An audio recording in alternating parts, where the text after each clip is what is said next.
Did you know that long before the rise of many famous European kingdoms, an African empire controlled vast trade routes, minted gold coins, and built monumental stone towers that still stand today? This is the story of the Kingdom of Aksum, an ancient African empire whose influence shaped history across continents, yet is often left out of the textbooks. Where was Aksum? The Kingdom of Aksum was located in the Horn of Africa, covering what is now northern Ethiopia and parts of Eritrea. And thanks to its strategic location near the Red Sea and close to Arabian trade routes, Aksum became a hub for merchants traveling between Africa, Arabia, India, and the Roman Empire. A thriving trading empire, Aksum's economy flourished because of trade.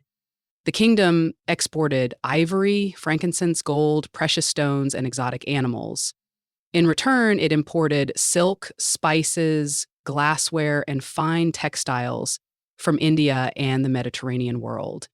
Aksumite merchants were skilled navigators, and their ships crossed the Red Sea and Indian Ocean regularly. The incredible Aksumite stelae, one of Aksum's most breathtaking achievements, is its stone obelisks, known as stelae. These monumental towers, some weighing over 500 tons, were carved from single pieces of granite and marked royal tombs. The tallest remaining stelae stand over 24 meters high. No one knows exactly how the ancient Aksumites transported and raised these giant structures, but they remain symbols of the kingdom's engineering brilliance. Adoption of Christianity. Aksum was one of the first major empires to officially adopt Christianity.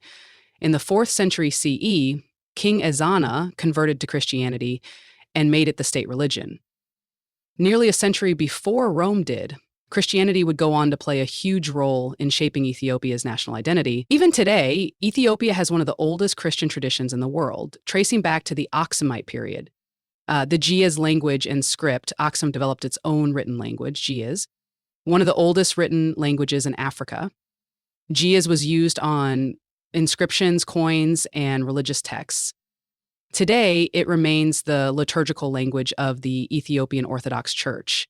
Coin-minting power Aksum was one of the very few ancient African kingdoms to mint its own currency, gold, silver, and bronze coins, often stamped with portraits of Aksumite kings and Christian symbols.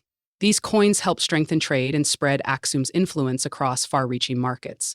A powerful empire with global connections, Aksum was well known to other great powers of its time. Roman and Byzantine writers praised its wealth and military strength. In fact, a 3rd century Roman scholar listed Aksum as one of the world's 4 greatest empires, alongside Rome, Persia, and China. Mysterious decline, but like many ancient empires, Aksum eventually declined. Historians believe several factors played a role: shifts in trade routes after the rise of Islamic powers in Arabia, internal struggles and invasions from neighboring regions. By the 10th century, Aksum had faded as a major power, but its cultural and religious legacy lived on. Today, the towering stelae of Aksum still stand, silent witnesses to an ancient African empire that once connected continents and shaped world history. The Kingdom of Aksum may not always appear in mainstream history books, but its impact remains part of Ethiopia's proud heritage. If you enjoyed this journey into ancient Africa, be sure to like this video, subscribe for more fascinating stories from history, and let us know in the comments what other lost empires would you like to explore.